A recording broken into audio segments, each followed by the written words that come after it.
What were they even doing out here? Why were they so stupid? Why didn't they listen to the grown-ups? Their hooves couldn't stop shaking. Every sound in the forest made them jump.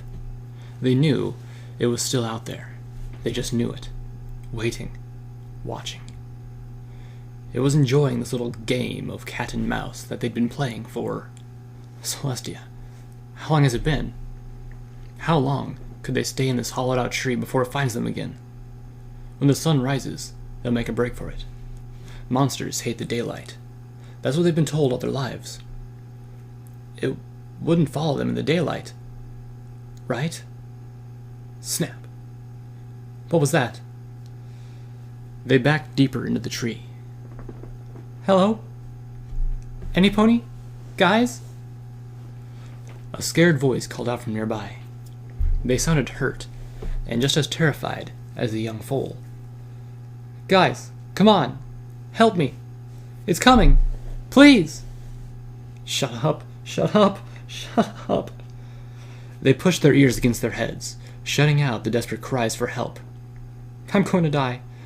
I'm not going to die. Suddenly, there was an ear-piercing scream. Don't move. They heard the muffled sounds of a pony crying and begging for their life. They heard footsteps heading away, and then, crack! A sickening crunch. Don't move. The sound of a body being dragged away, and steadily rumbling noise. Don't move. Just stay quiet. The morning will come. It'll come soon. The screech. Even with their ears shut, nothing could ever block out that screech. Their whole bodies shuddered as the sound echoed deep into the forest.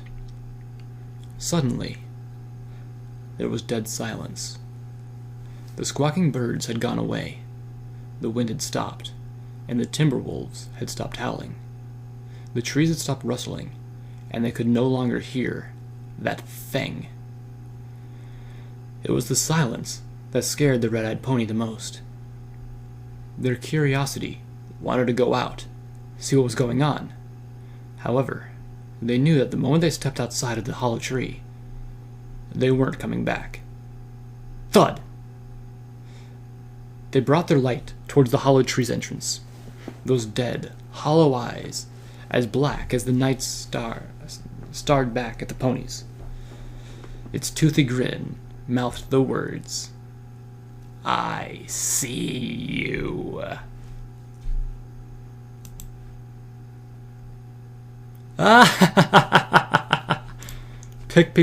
Pipsqueak screamed at the sudden twist at the end, but then burst out laughing. He was a horror junkie, through and through, despite being so young. Even so, that was just a ridiculous twist ending. His critical eye for bad writing might have had something to do with his dad. The old stallion spent most of his days writing all kinds of stories. Horror, mostly. And naturally, Pipsqueak learned to love that world. Plus, he was friends with Pinkie Pie. Giggle at the ghosties and such.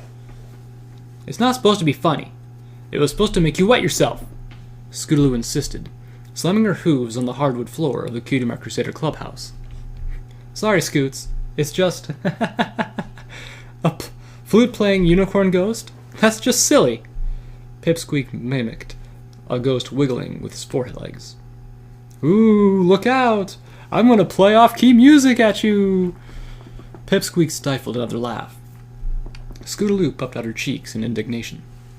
Why can't I tell it as good as Rainbow Dash? She muttered under her breath, huffing and puffing to turn away from Pipsqueak, the jerk, and towards the unicorn filly on her left. Saphira, back me up here. You thought it was scary, right? The green-maned, pale unicorn wasn't listening to their conversation. She was too busy staring out at the landscape with a haunting gaze of hers. Pipsqueak followed her gaze. That way is the Everfree Forest. Yeah, Schootaloo answered hastily. I've been there tons of times. Went to see Zecora last week. She then got up to her hooves and stared at the two ponies. We should probably start heading out soon. If we don't show up, we'll never hear the end of it. It's a right shame Apple Bloom and Sweetie Belle couldn't be here, Pipsqueak said while stretching out his legs. Yeah, but what are you gonna do? Apple Bloom's visiting family in Appaloosa, and Sweetie Belle went with Rarity to that 3-week fashion show. Schootaloo flapped her tiny wings and leaned coolly against the wall in a very Rainbow Dash-esque manner. So, I thought, hey, I should spend more time with my good friend Pipsqueak and maybe befriend the new pony in school, Saphira. Schootaloo was trying so hard to imitate Rainbow Dash, even adopting her speech patterns and mannerisms. Pipsqueak stifled a laugh. He figured Schootaloo would probably bop him on the head or something if he dared to laugh at her when she was pretending to be Rainbow Dash. So, I guess we're really going. Pipsqueak sounded hesitant. Never go into the Everfree Forest was the very first thing he heard when he came to Ponyville last year. And now, they were doing the exact opposite. Foals will be foals.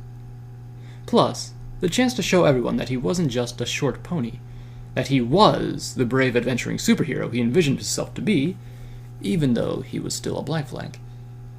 Of course we are!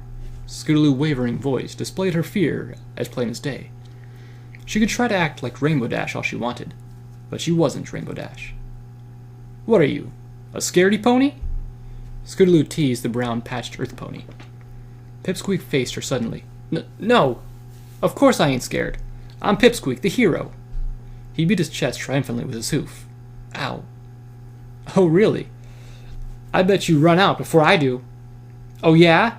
Yeah! They just practically touched foreheads.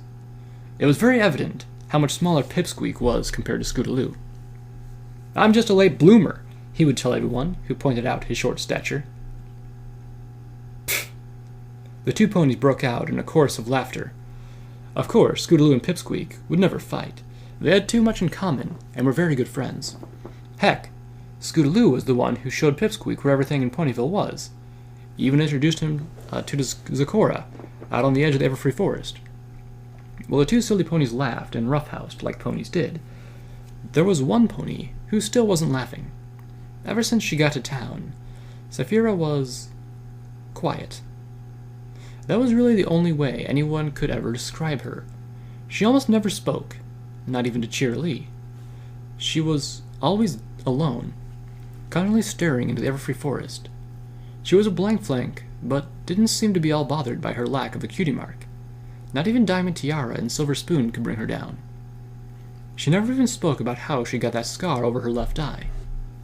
There were so many mysteries around her, it was almost unbelievable. Why had she agreed to go with Schootaloo and Pipsqueak to the Cutie Mark Crusader clubhouse? Why was she spending time with them? Were they really friends, or... While holding Pipsqueak in a headlock and giving him a noogie, Schootaloo addressed her. Hey, Saphira. Schootaloo dropped Pipsqueak, ignoring the oof from him, and then approached the unicorn. Hey, if you don't want to go, then we don't have to. I mean, I don't want to be known as the scaredy pony, but I don't want to force you to do it if you really don't. No. Saphira suddenly spoke. The room was dead silent. Saphira had spoken. Saphira had spoken. That was such a rare occurrence. It was like seeing a mythical beast before your very eyes. I want to go. Okay, Schootaloo squeaked out, in a tone barely over a whisper. Saphira's sudden forceful tone even got Pipsqueak off his guard. He smacked his shivering hind leg. Guess I'm more afraid than I thought. Over the horizon, Pipsqueak could see the setting sun. It was nearly time to meet up with the other ponies from school. Let's do one more check. Yeah, of course. Okay then. Schootaloo read the checklist nailed to the nearby wall out loud. Sleeping bags? Yep. Pip had it rolled up and attached to one of the straps. Snacks? Pipsqueak took a bite of one of the carrots in his saddlebags. Yep, he said as he chewed the carrot. Lanterns? Rope? First aid? Map of the Everfree? Pipsqueak knocked his lantern, watched it as it lit up in the dim room. Yep, for them all. Pipsqueak pointed his tail to the stuff on the table. Weapons. Schootaloo didn't put that on the checklist, but what the hey. Pipsqueak put out his wooden sword from his saddlebag, and he nodded. Yep.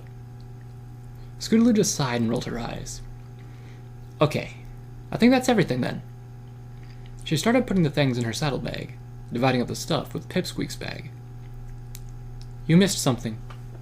Saphira used her unicorn magic to levitate 3 objects from the table and drop them in front of each pony. Oh, right. The runestones. Runestones? This was the first Pipsqueak was hearing about any runes.